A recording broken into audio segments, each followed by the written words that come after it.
নমস্কাৰ বন্ধু বান্ধৱীসকল স্বাগতম জনাইছো মোৰ আজিৰ ভিডিঅ'টোলৈ এয়া আহিছো গণেশ পূজাৰ মেলা চাবলৈ আমাৰ ওচৰতে বিহুতলিখন যদিও বিহুতলিত বহুত ভিৰ থকাৰ কাৰণে বেটাক মানে বিটি ফিল্ডৰ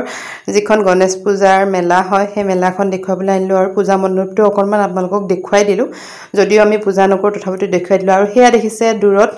দেখিছে কেনেকুৱা লাগিছে কি গম পাইছে নে হিয়া পানী এই ফিল্ডত একদম মানে আজি দিনত একেবাৰে পুৰা ভৰ্তি আছিল একাঠু পানী আছিল হেনু হেয়া হিচি পেনে হিচিলে যদিও মানে অকণমান এতিয়াও আছে তথাপিতো পূজাৰ মানে কৰিছে সকলোৱে ধুনিয়াকে মেলাখন বহিছে বৰ ধুনিয়াকে বেটাক মিস্টাৰ কোঁৱৰে গেছ দিয়া বেলুন আনি দিছিলে মই কৈছিলো যে নৰমেল বেলুন দিয়া গেছ দিয়া দিব নালাগে কিন্তু তেওঁ দিলে তেওঁ আগতে কিনি দিলে আসলতে মই ইফালে হিফালে ভিডিঅ' কৰি থাকোতে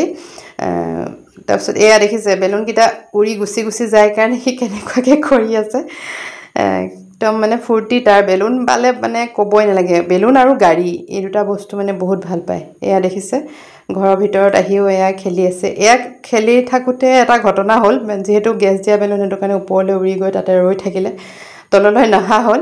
সেই কাৰণে হি হেতু মানে হেতুতে লাগি নাথাকিলে তাৰপিছত মিস্টাৰ কোঁৱৰে এটা যেনে আনি তলা হাত এনেকে ৰচিটি পানী দিলে পিছফালে দেখিছে তেনেকে আছে আৰু হি একদম ধুনিয়াকে কিতাপ পঢ়াত বহি গৈছে অভ্যাস হিচাপে পঢ়িছে নে কি মন গৈছে নাজানো এটা সময়ত হি নিজে পঢ়ে আজি যদিও বহুত দেৰি হৈ গ'ল 9টা বাজিয়ে গ'ল তথাপিতো হি ধুনিয়াকে কিতাপখন আনি পেনে পঢ়িছে মই ভাত বনাবলৈ আহিছো আজি ভিডিঅ'টো ইমানেই আছিল আজি ভিডিঅ'টো কেনেকৈ লাগিলে কমেন্ট কৰি জনাব আপোনালোক সকলোকে গণেশ চতুৰ্থীৰ বহুতো শুভকামনা জনাই আজি ভিডিঅ'টো ইমানতে সমাপ্ত কৰিছো নমস্কাৰ শুভৰাত্ৰি